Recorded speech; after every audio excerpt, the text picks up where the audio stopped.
السلام عليكم. magacayga waa Axmed Cabdi. kusoo dhawaada YouTube channelka Axmed Haynsane. waxaan wadnay programkeennii Microsoft Word-ka cashirkii 17aad. cashirka 17aad waxaan ku qaadanaynaa merge cells iyo table styles. merge cellsku waa cellkii aan sheegaynay. cellka mar hore aan sheegnay waxaan nidhi waa kaas oo kale. cellku waa kaas oo kale oo afarta dhinacba uu ka maro xariiqaasi uu ka marayo. intaas ayaa cell la yidhaahdaa. waxaan rabnaa inaan isku furo laba cell baan rabnaa inaan isku furo. fiiri, laba cell baan rabnaa inaan isku furo. cellkan iyo kan hadda haddii aan rabno inaan isku furo waxaan sameynaynaa labadoodaan har saaraynaa. labadooda markaan har saaro waxaan sameynaynaa waxaan tegaynaa layout ayaan tegaynaa. kadib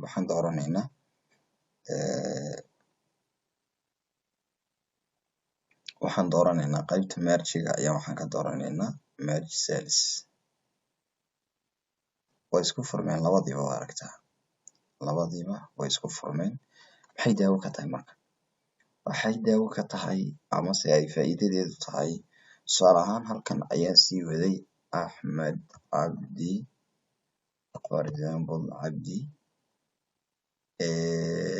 waxaan sameyn karayaa haddaan rabo magacan inaan ballaariyo, magacan inaan meesha u ballaariyo laba wadaan mari karaa. kow, inaan tan riixo, kan inaan jiido oon saa idhaahdo, iyo inaan isticmaalo hadda cellkan ku sheegay oo isku furitaanka, oo cellkan meesha totally aan kan ka saaraba, kan meesha ku jira aan ka saaro oon isku mid ka dhigo. waan isku furay hadda waa kaas. waa ujeedaa magacii oo keliyata ayaa soo baxay. cellkiina hal mid baan ka wada dhigay. faa'iidooyinkaasu kulli leeyahay oo qofku meeshii uu rabo inuu isku furo ayuu si degdeg ah isugu furi karayaa.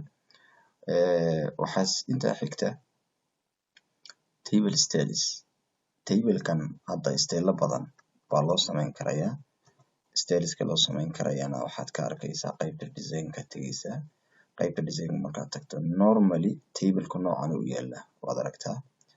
afartii jihooyin ka waxaysan yahay, rowgii iyo column-kii iyo waxa kan inuu wada leeyahay. laakiin waxaa jira sida qaybtanba aad ku arki doonto haddaad tigta saarto aad qaybtanba ku arkayso. hadda hadaad u fiirsato kaas u fiirso tableka rowga u dambeeya wuxuu sameynayaa, wuxuu ka jarayaa rowgaas qaybtaas jiitinka ee u dambeysa ayuu ka goynayaa. haddaan tigta halkaa saaro waa aragtaa wuu ka jarayaa, wuu ku soo celinayaa. dhammaantood kuwani waa table styles options oo kuwan unbay isku xidhan yihiin. marka haddii tusaale ahaan tableka waa inaan horta gudihiisa tagnaa. halkaan haddaan tagno ma noqonayso, wix isbedel ma sameynayo. waa inaan tableka gudihiisa joognaa. markaan gudihiisa tagno design-kaan tegaynaa. kadib waa kan tableka noocan aad ka dhigan kartaa. waxaan filayaa difference-ga u dhexeeya waad aragtaa. difference-ga u dhexeeyana aragtaa. hadda kan waa tablekaasi waa aragtaa. hadda isagoo clear weeye oo khadkiisa qumaati waa, laakiin kan haddaan geyno khafiif bay noqonaysaa. waad ujeedaa kan har baa soo gelaya, waad aragtaa. kan haddaan geyno saanu noqonaya. qaybtii nambarada waad aragtaa si waxaysan. adigu sidaad rabto ayaad sidan u sameysan kartaa. noocan aad aragto ayaad u sameysan kartaa. waa table styles. adiga ayaa laga rabaa nooca aad rabto inaad doorato. ishaa yar baad furaysaa haddii aad u baahan tahay inaad wax badan sii aragto. ishaasaad furaysaa. ishaa markaad furto waa kaa moor ku leh.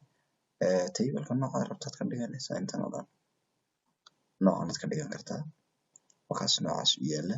tableka marka adigu noocii aad jeceshahay baad ka dhiganaysaa. normalkii aan iskaga soo celino.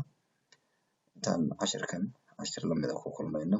assalaamu calaykum waraxmatullaahi wabarakaatu.